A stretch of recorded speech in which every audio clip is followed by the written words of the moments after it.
ulang tahun reformasi HUT Gemit, penutupan bulan keluarga. Tema kita adalah Sola Gratia, hanya karena anugerah. Pembacaannya menurut surat Efesus pasal 1. Efesus pasal 1 ayat 3 sampai ayat yang ke-14. Efesus pasal 1 ayat 3 sampai ayat yang ke-14. Kita baca bersaut-sautan. Ayat-ayat bilangan ganjil saya baca dan bilangan genap saudara baca. Menurut Efesus 1 ayat 3 sampai ayat yang ke-14, kekayaan orang-orang yang terpilih. Terpujilah Allah dan Bapa Tuhan kita Yesus Kristus, yang dalam Kristus telah mengaruniakan kepada kita segala berkat rohani di dalam sorga. Sebab di dalam Dia Allah telah memilih kita sebelum dunia dijadikan, supaya kita kudus dan tak bercacat di hadapan-Nya. Dalam kasih Ia telah menentukan kita dari semula oleh Yesus Kristus untuk menjadi anak-anaknya sesuai dengan kerelaan kehendak-Nya, Supaya terpujilah kasih karunia-Nya yang mulia yang dikaruniakannya kepada kita di dalam Dia yang dikasihi. sebab di dalam Dia dan oleh darah-Nya kita beroleh penebusan, yaitu pengampunan dosa menurut kekayaan kasih karunia-Nya, yang dilimpahkannya kepada kita dalam segala hikmat dan pengertian. sebab Ia telah menyatakan rahasia kehendak-Nya kepada kita sesuai dengan rencana kerelaannya, yaitu rencana kerelaan yang dari semula telah ditetapkannya di dalam Kristus Sebagai perseroan dan waktu untuk mempersatukan di dalam Kristus sebagai kepala, baik yang di surga maupun yang di bumi. Aku katakan di dalam Kristus karena di dalam Dialah kami mendapat bagian yang dijanjikan, kami yang dari semula ditentukan untuk menerima bagian itu sesuai dengan maksud Allah yang di dalam segala sesuatu bekerja menurut keputusan kehendak-Nya, Supaya kami yang sebelumnya telah menaruh harapan pada Kristus boleh menjadi puji-pujian bagi kemuliaan. Di dalam Dia kamu juga, karena kamu telah mendengar firman kebenaran, yaitu Injil keselamatan. Di dalam Dia kamu juga, ketika kamu percaya, dimeteraikan dengan Roh Kudus yang dijanjikannya itu, Sampai kita memperoleh seluruhnya, yaitu penebusan yang menjadikan kita milik Allah untuk memuji kemuliaan. Demikian firman Tuhan. Yang berbahagia adalah setiap orang yang mendengar firman, memelihara dan melakukan dalam hidupnya setiap hari. Haleluya.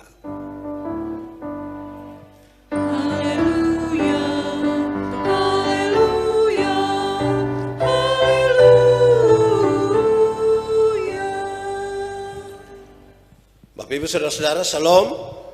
Sekali lagi shalom buat kita semua.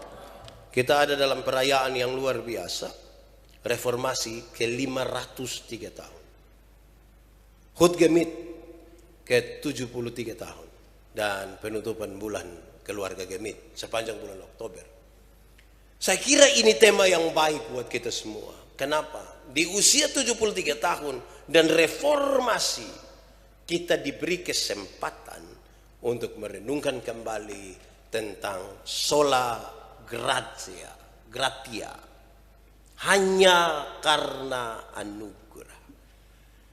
Kenapa hal ini kemudian menjadi penting bagi kita semua? Ya memang hanya karena anugerah. Bagaimana menjelaskan anugerah? Bagaimana menjelaskan kasih karunia? Yang paling ringan adalah anugerah ialah, kasih karunia ialah pemberian cuma-cuma. Pemberian cuma-cuma. Kalau kita sebut ini pemberian cuma-cuma, kita pakai contoh ringan. Simon boleh ambil sebuah HP, ini HP mahal sekali. Tapi Simon ganti 1.000 rupiah. Itu pemberian cuma-cuma?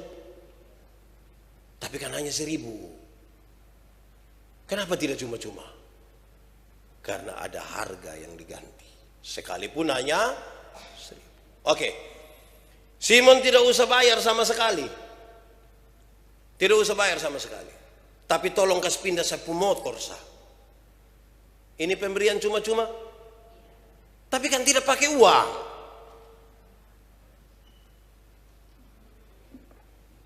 Karena dia tetap bekerja untuk itu. sekalipun hanya ke sepeda motor. Yang disebut dengan pemberian cuma-cuma adalah ini, ambil, terima saja, tanpa syarat menggantikannya. Saudara tahu, itu yang kemudian membuat kita jadi luar biasa. Dalam merenungkan berulang-ulang tentang hal itu dalam perjalanan bersama-sama dengan Tuhan dan hidup di dalam kasih karunia, Paulus sadar benar bahwa orang-orang yang tinggal di dalam kasih karunia itu bukan siapa-siapa. Tidak ada jasa sama sekali. Tidak ada jasa sama sekali. Paulus sadar betul, bukan dia yang memilih Tuhan, tapi Tuhan yang memilih dia. Paulus berani sekali mengatakan bahwa ini terjadi sejak semula. Apa yang dia maksudkan? Dia merendahkan diri betul-betul. Dia tidak ada jasa, tidak ada yang bisa dia lakukan. Dia ingat dia punya masa lalu. Masa lalu dia adalah orang-orang yang mengejar. Dia mengejar orang-orang yang percaya kepada Tuhan. Kalau bisa matikan orang semua. Ini perjalanan yang salah. Dan sekarang dia sadar bahwa hanya karena kasih karunia dia ditarik oleh Tuhan untuk masuk di dalamnya. Tidak ada alasan bagi dia untuk membanggakan dirinya. Dia bilang, Tuhan sudah tentukan saya hidup begini. Saya tidak mungkin karena saya, dan karena itu saya harus membanggakan diri saya. Sekali lagi saya ingin bilang kepada saudara, orang-orang yang hidup dalam kasih karunia tidak akan pernah menyombongkan dirinya, kan dia tahu Tuhanlah yang bekerja, bukan dia. Padahal mungkin dia yang setengah mati begitu. Saya pernah kasih contoh kepada saudara, kalau ada oto jalan dari sini Pisoe Kota Balik dicamplong, tinggal 2 orang yang selamat, yang 1 orang percaya pada Tuhan, yang 1 tidak percaya Tuhan. Yang percaya Tuhan akan bilang, untung Tuhan. Tuhan yang kerja. Yang tidak percaya Tuhan itu akan bilang, untung tadi saya lompat cepat-cepat.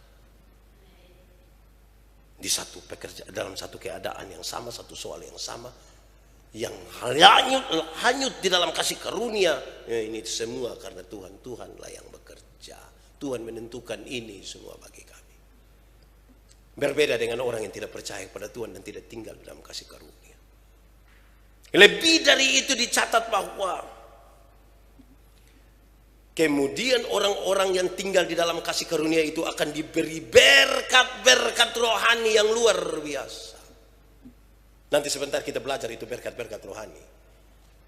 Tetapi mereka yang tinggal dalam kasih karunia akan diberi berkat-berkat rohani. Kata rohani itu sengaja dipakai untuk membedakan berkat rohani dan berkat jasmani.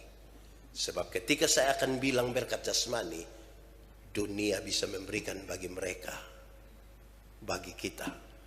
Tapi ketika Alkitab mengatakan berkat rohani, maka itu tidak bisa diberikan kepada dunia, oleh dunia. Hanya Tuhanlah yang bisa kasih. Tuhanlah yang memungkinkan berkat-berkat rohani itu datang kepada kita. Tidak boleh dunia. Tapi perjalanan bergereja kita sepertinya agak sedikit kocar-kacir. Karena beberapa orang justru dalam pelayanan gereja dia mencari berkat-berkat jasmani, bukan berkat rohani. Justru bukan Tuhan lagi yang pakai dia, tapi dia yang pakai kembali Tuhan. Justru hal ini menjadi kocar-kacir sekali. Orang bisa mempropaganda firman Allah untuk kepentingan mendapat berkat-berkat dunia. Karena itu ada catatan lebih di situ. Mereka yang dipanggil di dalam kasih karunia itu adalah orang-orang yang kudus dan tidak bercacat. Tidak bercacat. Kudus, tidak bercacat.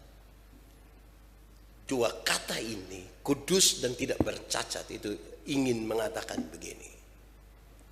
Setiap orang yang tinggal di dalam kasih karunia, dia harus sama sekali berbeda dengan dunia ini. Kudus itu artinya dipisahkan dari dunia. Kisah awalnya begini. Tuhan menciptakan dunia, segala isinya. Dan Tuhan bilang baik. Bahkan Tuhan mengasihi dunia yang diciptakannya. Tetapi karena dosa, maka dunia yang tadi-tadi baik itu menjadi rusak karena dosa. Akhirnya dosa itu disebut sebagai dunia. Dan mereka yang tinggal di dalam dunia atau dalam dosa itu menolak Tuhan. Sehingga setiap orang yang dipanggil dalam kekudusan, dia harus menyatakan diri berbeda dengan dunia, berbeda dengan dosa kalau tinggal dalam kasih karunia. Siapa yang tinggal dalam kasih karunia harus ukur diri. Dia sementara ada dalam dosa atau lagi dipisahkan dari dosa. Saudara-saudara, gereja purba itu menegaskan dengan sangat kuat. Pada gereja mula-mula ditegaskan dengan sangat kuat.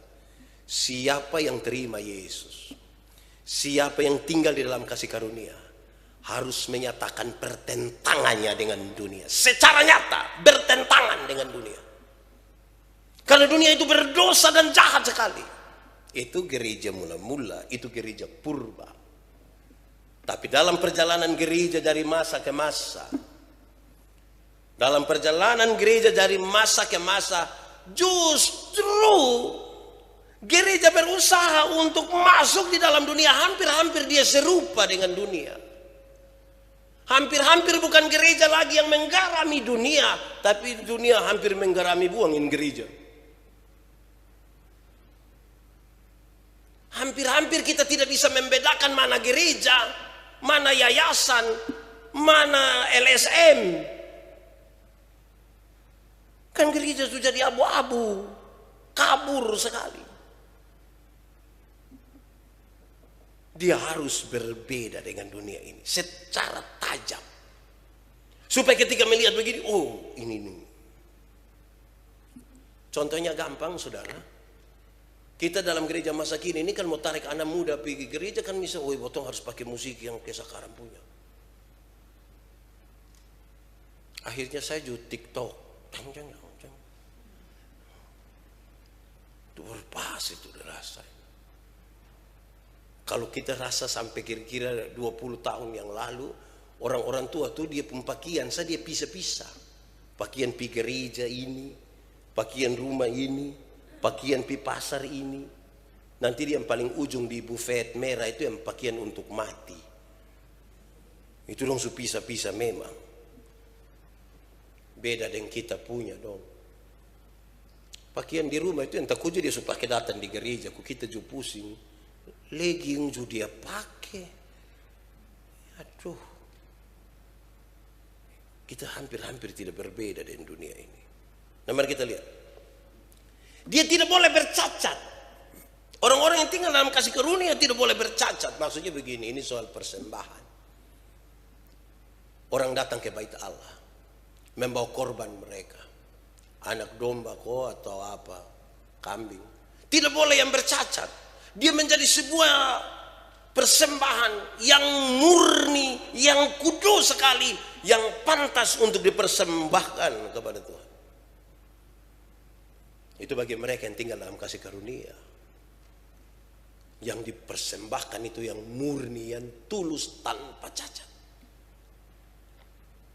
Dari saya bilang pada saudara, Yesus diperhadapkan pada sebuah pertanyaan. Boleh bayar pajak kepada kaisar kok tidak? Ini pertanyaan rumit. Kalau Yesus bilang boleh bayar pajak kepada kaisar, maka ribuan orang pengikut Yesus akan meninggalkan Yesus karena pajak waktu itu terlalu mahal. Tapi kalau Yesus bilang tidak boleh bayar pajak kepada kaisar, maka Yesus akan dianggap memprovokasi masyarakat untuk melawan pemerintah. Dia pasti akan ditangkap. Yesus bilang begini, tunjukkanlah kepadaku koin untuk pembayaran pajak itu. Yesus tanya, gambar dan tulisan siapa ini? Kaisar. Berikanlah kepada kaisar apa yang wajib kamu berikan pada kaisar. Dan berikanlah kepada Tuhan apa yang wajib kamu berikan pada Tuhan. Ini bukan soal perpuluhan, saudara. Gambar dan tulisan siapa ini? Kaisar. Tertulis Maximus Viriode. Maximus anak dewa. Karena ada gambar kaisar di situ, kasih kaisar. Karena ada gambar di situ. Tapi Alkitab mengatakan kamu adalah gambar dan rupa Allah. Berikanlah uangmu kepada kaisar, tapi berikanlah dirimu utuh kepada Tuhan. Bukan uang, bukan uang. Supaya jangan ada orang bilang begini, Pak Pendeta, saya memang tidak pergi gereja Bapak, tapi saya persembahan pi. Di surga tidak ada kios jual super mie. Kita tidak lagi kumpul uang itu. Diri kita ini yang kita mau berikan tanpa cacat celah kepada Tuhan. Itu bagi mereka yang tinggal dalam kasih karunia. Jadi kita bisa ukur sekarang, kita ini tinggal dalam kasih karunia kok tidak. Kita berbicara tentang kasih karunia, tapi mungkinkah kita memberi diri utuh kepada Tuhan? Mari kita lihat saudara-saudara berkat-berkat rohani yang Tuhan kasih.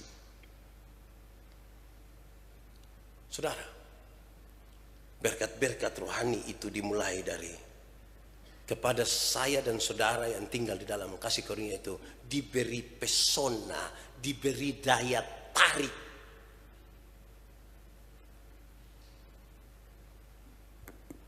Itu beda dengan daya tarik dunia ini. Mereka yang diberi oleh Tuhan itu ketika dia senyum-senyum baik sekali, bagus. Dan memang orang kalau hidup dalam Tuhan, kalau dia senyum, biar dibalik masker sekalipun, kelihatan dia pun senyum. Dia pun lipstick tak tempel di masker, tapi dia senyum mantap itu. Pesona itu ada. Orang-orang yang tinggal di dalam kasih karunia itu, ketika dia melayani orang, dia memang betul kalau orang tinggal dalam kasih karunia di pelayanan. Orang-orang yang tinggal dalam kasih karunia itu ketika dia itu ingin untuk melayani istrinya, melayani suaminya, orang bilang memang kalau orang tinggal di dalam kasih karunia terlalu mantap toh. Tidak pura-pura, memang dia pun diri begitu sudah. Soalnya bikin-bikin. Karena Tuhan kasih itu. Yang paling indah dari pilihan Tuhan atas kita adalah bukan sekedar dia memanggil kita ke dalam pelayanannya, memanggil kita masuk dalam kasih karunia, tapi dia memberi kepada kita kehormatan. Kehormatan. Tapi sayang, banyak orang tidak mampu menjaga kehormatan itu. Tidak mau menjaga kehormatan itu. Padahal Tuhan panggil dengan baik. Marilah ke dalam kehormatan ini. Kepadamu diberikan ini. Itu tidak diberikan oleh dunia. Kalau daya tarikmu hanya kekayaan akan habis. Tapi kalau daya tarikmu itu adalah kehormatan yang dari Tuhan, dia tidak akan selesai kalau engkau tetap tinggal di dalamnya. Tidak akan. Tidak lekang oleh waktu. Mereka yang tinggal di dalam kasih karunia itu Tuhan berikan kepada mereka damai. Damai. Hati yang damai. Tidak simpan kepahitan di dalam. Hati damai. Sepenuh kehormatan, penuh lagi dengan kedamaian. Wah, itu mantap toh. Supaya di mana mereka ada itu betul-betul orang mengatakan memang kalau orang hidup di dalam kasih karunia luar biasa. Memang orang yang hidup hanya karena anugerah itu luar biasa. Mari kita ukur kira-kira kita hidup ini persis kayak apa dalam kasih karunia atau tidak. Mari saya catat lebih buat kita saudara-saudara. Berkat rohani yang diberikan kepada kita bagi mereka yang dipanggil di dalam kasih karunia adalah kita diangkat menjadi anak-anak Bapa. Diangkat menjadi anak-anaknya. Ini tradisi Romawi kuno masuk di situ itu. Kenapa? Bapak-bapak Romawi dulu itu, ketika mereka punya anak, bapak-bapaknya itu punya kuasa penuh atas anak-anaknya. Kuasa penuh. Kuasa yang betul-betul kuasa penuh. Jadi kalau dia duduk-duduk, dia lihat dia punya anak, dia bilang, masuk penjara. Itu anak bisu. Karena bapak berkuasa penuh. Dia suruh dia punya anak perempuan, pergi jadi pelacur. Tidak bisa dilawan. Bapak-bapak punya kuasa penuh. Tapi syukur kepada Tuhan Allah karena saya dan saudara yang tinggal di dalam kasih karunia dipanggil, diangkat menjadi anak-anak Allah. Status kita sudah naik lagi, kepada kita diberikan, kamu akan mewarisi kerajaan sorga. Mereka yang tinggal di dalam kasih karunia karena diangkat menjadi anak-anaknya, maka kerajaan sorga diwariskan kepada kita. Sekarang saya tidak takut lagi. Karena apa? Mati masuk sorga. Kan masih banyak orang Kristen agak ragu-ragu dengan sorga toh. Dia boleh bagaya, bilang begini-begini saya 4 periode. Nanti yakin masuk sorga. Aduh tahulah ini Bapak. Oh enak kalau dia sendiri juga ragu-ragu ini. Tinggal di dalam kasih karunia, kita pun status ini diangkat jadi anak. Dan kita mewarisi kehidupan kekal. Kerajaan sorga itu kita dapat itu. Coba tanya kita pun Bapak dong, Mama dong, mati kastengah kas kita tanah sepotong kok tidak, rumah sepotong kok tidak, kastengah toh. Nah Tuhan tidak kastengah kita rumah sepotong, tanah sepotong, karena mungkin saya kita nanti bakal lain. Tuhan mewariskan kerajaan sorga sehingga koton sonde mungkin bakal lain di sorga sana gara-gara tanpa. Ini berkat yang tidak bisa diberikan oleh dunia. Sekarang kita menjadi percaya. Saudara lihat sekarang dia punya hubungan. Untuk mereka yang diangkat sebagai anak-anak Allah. Dia mulai dari sebuah penebusan dan pembebasan. Dosa yang melingkupi kita itu dibukakan semua. Kita ditebus. Kita dibebaskan oleh Tuhan. Bayangkan satu persatu Tuhan kerjakan buat kita. Sudah ada damai lagi, status naik lagi, ada pesona lagi. Sudah begitu lagi kita ditebus oleh Tuhan, dibebaskan oleh Tuhan. Terlalu positif kalau hal ini tinggal di dalam kita. Kenapa? Orang-orang yang tinggal dalam Tuhan itu karena dia ditebus, bahasa-bahasanya luar biasa positif. Saya suka bilang begini, kalau kita baca perjanjian lama tuh kita temukan kata celakalah, celakalah, celakalah, celakalah, celakalah.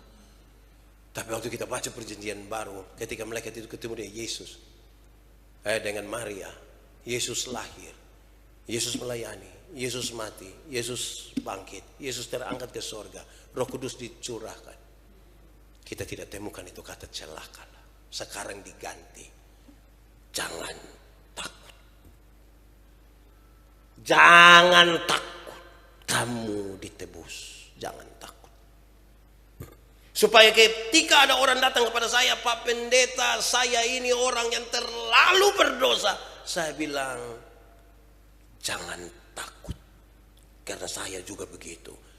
Tapi kasih Tuhan itu terlalu besar. Lebih besar dari dosa kita. Jangan takut. Asal engkau mau menerimanya dan membiarkan hidupmu diubah oleh Tuhan. Jangan takut. Orang yang tinggal di dalam kasih karunia itu bukan kastaku orang. Tapi dia bilang jangan takut. Jangan sampai ada orang datang di saya, dia bilang, Pak Pendeta, saya rasa saya ini manusia paling berdosa. Saya bilang, memang, lu muka ini muka berdosa. Lu ini muka berdosa. Kalau engkau tidak bertobat, engkau pun kaki tangan lu akan putus buang semua ini. Oh itu kastaku itu. Saya suka bilang satu hal, ini ibu-ibu tidak suka saya omong ini karena dong pasti bilang coba. Saya bilang kalau kasih makan anak itu, kalau anak tidak mau makan, omong bapak makan usah disakit. Nanti hari pembadan sana montok. Ini kita saya kas makan anak ini, kas makan anak tidak mau. Makan itu om datang. Oh. Itu om juga datang. Oh. Om bangga sekali dengan kasih tahu orang.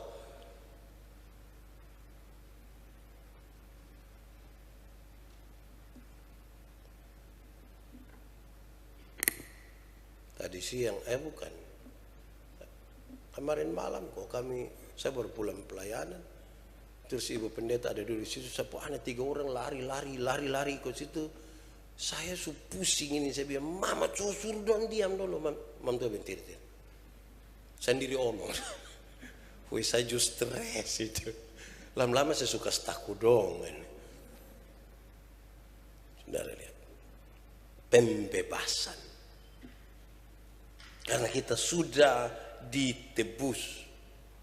Dalam kaitan dengan itu saudara, kita diampuni.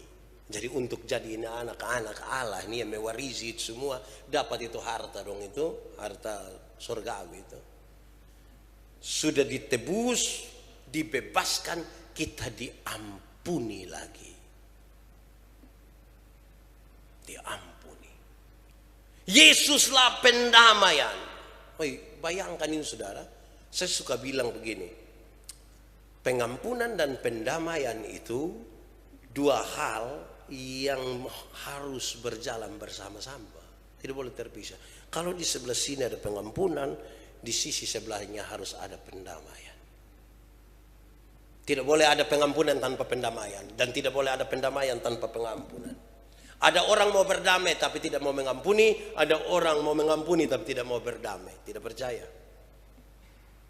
Ada banyak orang bilang begini, Pak Pendeta, untuk marah saya tidak marah, untuk marah saya tidak marah. Kau mau marah bikin apa?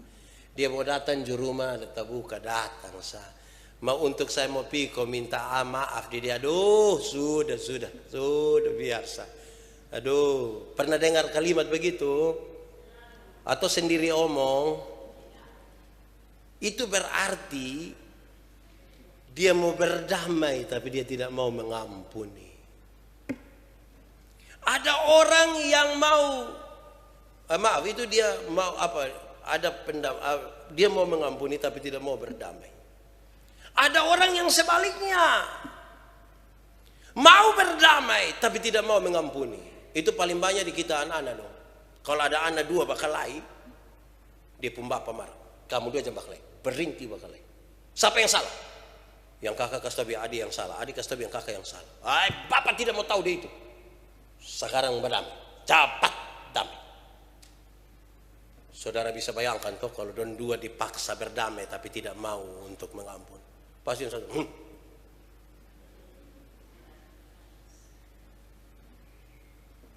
Seseorang tangan kayak begitu, cium.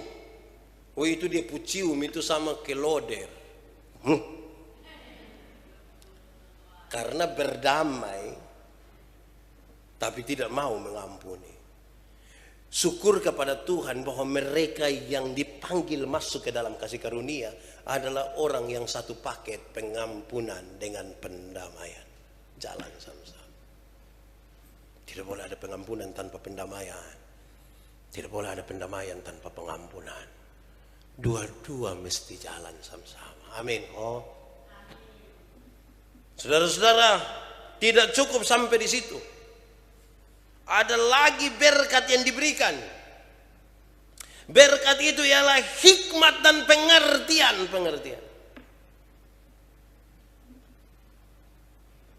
Diberikan kepada mereka yang tinggal di dalam kasih karunia. Hikmat itu bukan sekolah kau dapat. Tidak ada orang sekolah kau dapat hikmat. Hikmat itu bagian dari orang yang memberi hidupnya kepada Tuhan. Tinggal di dalam kasih karunia. Itu hikmat. Kebijaksanaan. Penuh dengan bijaksana karena mereka tinggal di dalam kasih karunia. Kalau pinjam orang lain pun bahasa, kebijaksanaan, hikmat itu biasa disebut dengan nama Sofia. Sofia ini punya kawan ada 2 orang. Sofia itu takut jalan sendiri. Dia mesti jalan bawa kawan 2 orang. Dia pun kawan pertama tuh Kak Ellen pu sekolah. Aleta. Kebenaran. Kebijaksanaan tidak boleh jalan tanpa kebenaran. Tidak boleh. Harus jalan sama-sama. Kadang-kadang kita ambil bijaksana tanpa lihat pada kebenaran. Itu son betul. Orang lain pu anak boleh kasasi 1 tahun. Dia pu anak dia son mau. Datang saya kau bilang begini, Mam Pendeta, Bap Pendeta, nanti bulan Desember ini laki-laki yang sekolah dokter di Bandung, itu anak pintar sekali, terlalu pintar. Dosen belum tahu, dia sudah tahu. Itu dia akan datang, nanti Bapak tolong tabis memang. Tabis apa? Tidak bijaksana itu. Orang lain bu anak boleh 1 tahun dan dia punya datang tabis memang. Omong dia Bapak tersinggung. Tidak benar. Kebijaksanaan berjalan bersama-sama dengan Aletheia. Dompung kawan 1 ibu-ibu juga. Dia pun nama Agatha. Dia pun nama apa? Agatha. Kebaikan hati. Kebijaksanaan itu jalan bersama-sama dengan kebenaran dan dengan kebaikan hati. Supaya kalau kita baik hati dalam kebenaran, tapi dalam kebijaksanaan. Saya rasa kita yang orang tua ini terganggu kita pun kebaikan hati. Karena mulai sekolah dari rumah ini, saya baca Ko David status itu saya rasa betul. Di masa pandemi gini kalau ada anak SD juara 1, jangan cepat-cepat percaya. Itu dia pun bapak mama pun baik hati. Bapak mama yang kerja.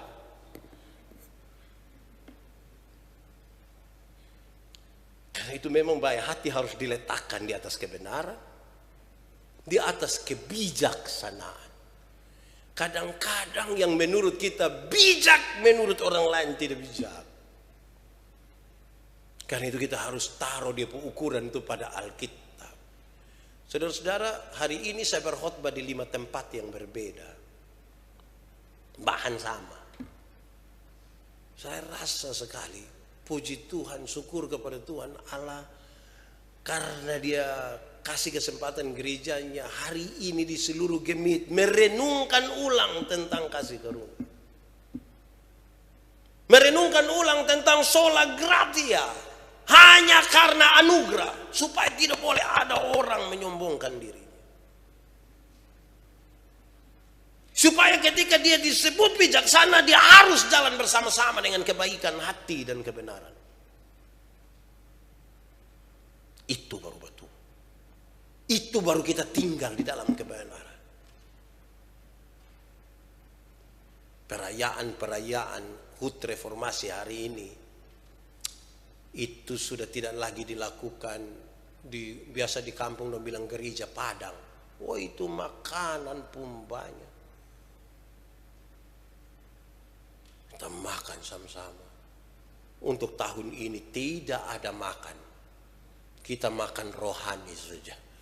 Sebagaimana berkat rohani hari ini. Jadi pulang sebentar orang tanya makan kenyang. Sekinyang sama? Iya makan rohani saja. Saya ambil keputusan 3 hari pemuka ini tidak makan. Saudara, mari kita lihat 2 hal terakhir dari ini. Karena itu Injil ini terbuka sekarang. Mereka yang tinggal dalam kasih karunia melihat Injil yang terbuka bukan hanya untuk Yahudi saja, tapi untuk semua orang. Semua orang harus mengalami Injil damai sejahtera itu. Mereka mendengar, mereka menerima. Sudah lagi tidak boleh terkotak-kotak Yahudi atau bukan Yahudi. Bukan. Ini terbuka bagi semua orang. Tapi saya suka bilang, saudara, kalau kita bicara tentang firman, firman seperti pedang bermata 2. Tajam ke depan, tajam juga ke belakang. Berlaku sama. Saya pernah bilang kepada saudara, firman itu seperti cermin. Cermin. Tahu cermin Ini cermin ini kalau kita pergi itu tidak ada rencana apa-apa, hanya mau pilih kita pemuka. Waktu saya lihat muka ini tiba-tiba tanpa sadar sepertinya kita pun tangan diperintah untuk melakukan sesuatu. Begini kok. Begini kok. Begini.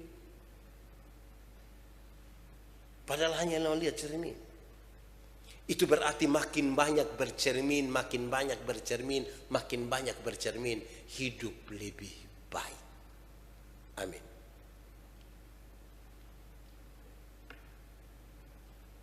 Tapi ada orang yang tidak pakai cermin, dong pakai kaca spion. Kalau dicerminkan kita lebih banyak lihat kita pun diri. Kalau kaca spion lebih banyak lihat siapa? Orang lain. Jadi itu dia pun cara lihat begini. Dan begini.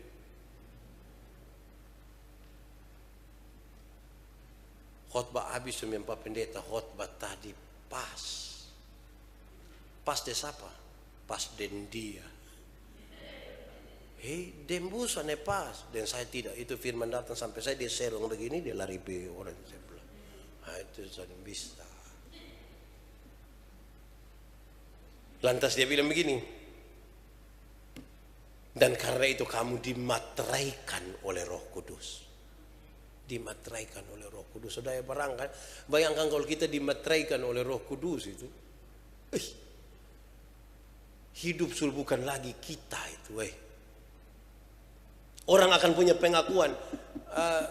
Para penafsir kitab ini selalu bilang begini. Kalau mau baca Efesus, jangan baca satu-satu perikop. Baca habis dulu semua, baru fokus kembali ke satu perikop. Kita sadar kenapa kemudian Paulus bilang memang sejak semula kita telah ditentukan oleh Tuhan. Karena ketika kita diklaim oleh Roh Kudus, aduh betapa kita pun hidup ini sangat luar biasa. Kita tidak ada lagi di situ. Tidak ada lagi. Paulus bilang, saya sudah ditentukan.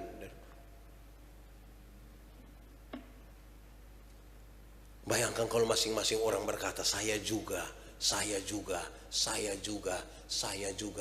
Kita semua diklaim oleh Roh Kudus.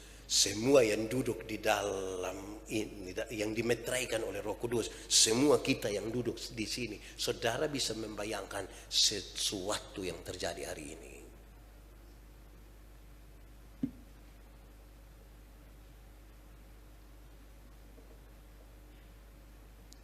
Saya berrefleksi berulang-ulang tentang bagian ini. Roh apakah yang saya pakai? Dan sampai saya ini tidak diklaim oleh Roh Kudus ini. Tidak dimeteraikan oleh Roh Kudus. Terlalu mengandalkan saya pun inilah, itulah. Sampai lupa bahwa cukuplah engkau tinggal di dalam kasih karunia. Dan biarkan Roh Kudus memegang engkau. Biar itu juga jadi bahan perenungan bagi kita. Masing-masing kita, tiap-tiap pribadi. Apakah yang kita andalkan sekarang? Biarlah berkat-berkat rohani itu pun terjadi pada hidupmu. Ada padamu. Supaya kita tinggal. Banyak orang dulunya Kristen, dulu percaya kepada Yesus, tapi kemudian meninggalkan Yesus. Kenapa? Tidak dipegang oleh Roh Kudus. Karena Roh Kudus yang harus mengajarkan sesuatu terus kepada dia. Ada yang mengaku tadinya pendeta, sekarang murtad. Kenapa? Orientasinya bukan tinggal di dalam Roh Kudus dan di dalam kasih karunia. Ada hal lain yang dicari. Uangkah? Namakah? Jabatankah? Dimeteraikan oleh Roh Kudus itu lebih tinggi daripada sekedar label-label rohani kita.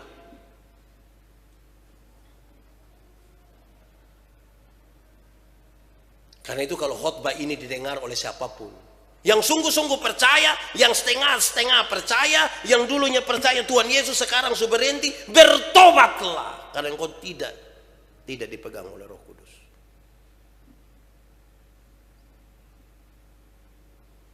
Tadi saya bilang, ketika kita diangkat menjadi anak-anak Tuhan, dia berkuasa penuh atas kita, berkuasa penuh.